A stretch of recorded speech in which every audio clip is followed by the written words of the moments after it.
मुंबईत वंचित बहुजन आघाडी आणि काँग्रेसची आता युती झाली आहे। आजपासून काँग्रेस आणि वंचित मित्रपक्ष म्हणून राहतील। काँग्रेस आणि वंचितचं नातं चांगलं आहे असं महत्त्वाचं वक्तव्य हर्षवर्धन सपकाळ यांनी केलं। काँग्रेस आणि वंचितची नैसर्गिक मैत्री असल्याचं सपकाळांनी म्हटलं तर संविधानिक मूल्यांशी तडजोड करणार नाही असं सपकाळांनी म्हटलेलं आहे। समविचारीवरून आता आम्ही पुढे आलेलो आहोत आणि आजपासून काँग्रेस आणि वंचित बहुजन आघाडी हे दोन पक्ष हे मित्रपक्ष म्हणून राहतील आणि आता आम्ही मित्रपक्ष आहोत अशा स्वरूपाची घोषणा आजच्या या पत्रकार परिषदेच्या माध्यमातून उभय पक्ष हा करत आहे। याचा सार्थ स्वरूपाचा निश्चित आनंद आहे।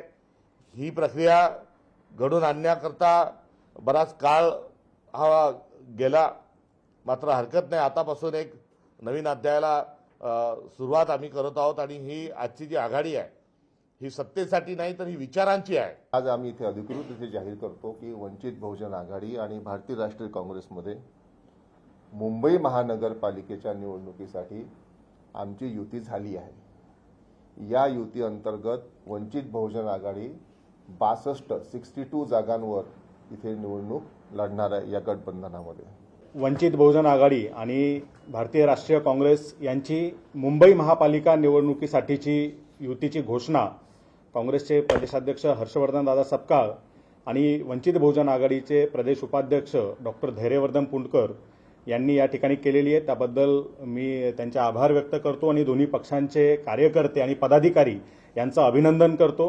ही एक नव्या पर्वाची सुरुवात आज आपण या ठिकाणी करत आहोत। 227 पैकी 62 जागा या वंचित बहुजन आघाडी लढणार आहे असं आमचं ठरलंय आणि त्या जागांच्या सीट शेअरिंगच्या पेपरवरती दोन्ही पक्षाच्या नेत्यांच्या सह्या झालेल्या आहेत। तर काँग्रेस आणि वंचितच्या युतीसंदर्भात खासदार संजय राऊतांनी महत्त्वाची प्रतिक्रिया दिली। काँग्रेसला ज्या जागा हव्यात त्या द्यायला तयार होतो। राऊतांच्या वक्तव्यावर आता हर्षवर्धन सपकाळांनी प्रतिक्रिया दिली। ज्या जागा हव्या होत्या ते देणं त्यांना शक्य होत नव्हतं, त्यामुळे स्वतंत्र लढण्याचा निर्णय घेतला असं महत्त्वाचं वक्तव्य हर्षवर्धन सपकाळ यांनी केलं आहे। मुंबई महाराष्ट्राला आणि मराठी माणसाला मिळण्यामध्ये डॉक्टर बाबासाहेब आंबेडकरांचंही मोठं योगदान आहे। त्याच्यामुळे प्रकाश आंबेडकरांना सुद्धा ही मुंबई मराठी माणसाच्या ताब्यात राहावी असं वाटायला कोणती अडचण आहे असं मला वाटतं आणि वारंवार प्रकाश आंबेडकर यांनी सुद्धा मुंबईवर मराठी माणसाचा हक्क असल्याचं जे मत आहे डॉक्टर आंबेडकरांचं ते अधोरेखित केलेलं आहे। काँग्रेसबरोबर राहून मुंबई महाराष्ट्रात राहणार असेल, लढायला सगळे तयार असतील तर आम्ही या लढाईचं पण स्वागत करू। आम्ही सन्मानपूर्वक पाहतो। हव्या तेवढ्या ते द्यायला तयार होते, मात्र हव्या तेवढ्या आम्हाला हव्या होत्या आणि ही कार्यकर्त्यांची निवडणूक आहे। त्यामध्ये त्या एकंदरीत आम्ही आलो असतो तर कार्यकर्त्यांचं नुकसान झालं असतं आणि सर्वांना कार्यकर्त्यांना लढण्याची इच्छा आहे। त्या अनुषंगानं आम्ही हा युती तोडण्याच्या अनुषंगानं कुठलाही निर्णय घेतलेला नाही। ही एक राजकीय अपरिहार्यता जी होती की कार्यकर्त्यांना न्याय दिला पाहिजे, त्या अनुषंगानं आम्ही अत्यंत सविनयपूर्वक स्वबळावर लढण्याचा निर्णय हा घेतला। उद्धव ठाकरेंच्या उपस्थितीमध्ये शिवसेना भवनात एक महत्त्वाची बैठक पार पडली। मुंबई महापालिका निवडणुकीच्या दृष्टिकोनातून बैठकीत सविस्तर चर्चा झाली। आज रात्री उमेदवारांची यादी फायनल केली जाईल आणि उद्या जाहीर केली जाईल। महाराष्ट्राच्या भल्यासाठी वाईट ठरलो तरी चालेल असं महत्त्वाचं विधान उद्धव ठाकरे यांनी केलं। आणि आपल्या डोळ्यात देखत आपलं आयुष्य आणि त्या सगळ्या हुतात्म्याने बलिदान करून रक्त सांडून मिळवलेली मुंबई हे दोन गुजराती होय, मी त्यांना मुद्दामून म्हणतोय, हे दोन गुजराती हे आपल्याला गिळायला निघाले आणि तरी देखील जर का आपण आपल्या व्यक्तिगत महत्वाकांक्षा घेऊन तुझं माझं करत मुंबई त्यांना आंदोलन देणार असू तर माझं म्हणणं की लढाई न लढलेलं बरं।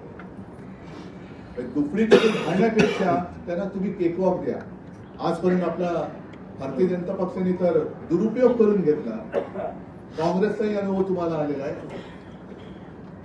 आणि आपण इतक्या वर्षांनी मराठीसाठी आणि महाराष्ट्रासाठी महाराष्ट्र नवनिर्माण सेनेसोबत युती केली। नवनाथ बन यांनी उद्धव ठाकरेंवर जहरी टीका केली। अहो उद्धव ठाकरे, सर्वात मोठा अॅनाकोंडा तुम्ही आहात।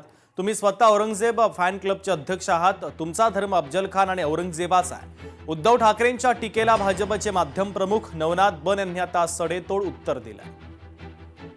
उद्धवजी ठाकरे, मराठी माणसांची लाज काढू नका. याच मराठी माणसांच्या जीवावर तुम्ही 25 वर्ष मुंबईवर राज्य केलं होतं. वंदनीय हिंदू हृदय सम्राट बाळासाहेब ठाकरे यांचे हिंदुत्ववादी विचार सोडल्यामुळे हा मराठी माणूस तुमच्यापासून दूर गेला. आणि तुम्ही काय अनाकोंडा आणि अब्दालीच्या गप्पा मारतायत.